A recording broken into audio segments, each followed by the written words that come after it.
Naranasan mo na ba yung pakiramdam na parang may humihila sa'yo pababa sa tuwing sinusubukan mong umangat sa buhay?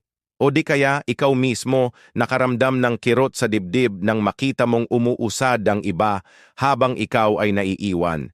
Yan ang tinatawag nating crab mentality.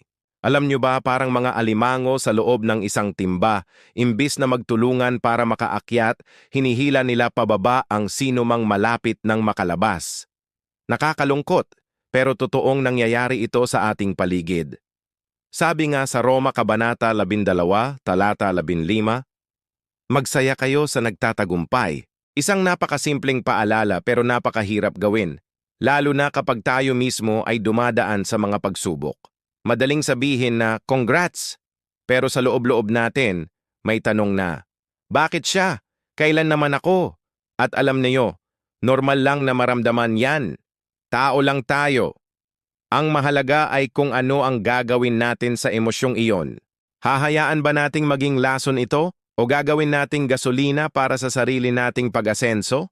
Isipin mo na lang, ang inggit ay parang pag-inom ng lason at pag-aantay na yung ibang tao ang mamatay.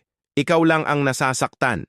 Sinisira nito ang iyong kapayapaan, ninanakaw ang iyong kagalakan, at binubulag ka sa sarili mong mga biyaya at oportunidad.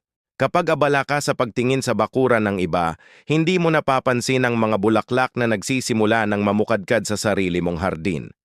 Ang bawat segundo na ginugugol mo sa pagkainggit ay segundong nasasayang na sana ay ginamit mo para pagbutihin ang sarili mo. Paano ba natin lalabanan itong crab mentality? Simple lang. Baguhin natin ang ating pananaw. Sa halip na tingnan ang tagumpay ng iba bilang isang banta o kakulangan sa ating parte, tingnan natin ito bilang isang inspirasyon. Ang tagumpay ng kaibigan mo, ng katrabaho mo, o kahit ng kapitbahay mo ay isang buhay na patunay na posible ang pag-asenso. Kung nagawa nila, ibig sabihin may paraan. Ibig sabihin, kaya mo rin. Ang tagumpay nila ay hindi nangangahulugang kabiguan mo. Ang mundo ay puno ng biyaya at may sapat para sa lahat. Magsimula tayong magdiwang para sa iba. Kapag may kaibigan kang na-promote, maging masaya ka para sa kanya nang bukal sa iyong puso. Kapag may nakita kang negosyong umuunlad, suportahan mo. Sa paggawa nito, hindi lang positibong enerhiya ang pinapakalat mo, kundi binubuksan mo rin ang sarili mo sa mga biyaya. Tandaan, what you give, you get back.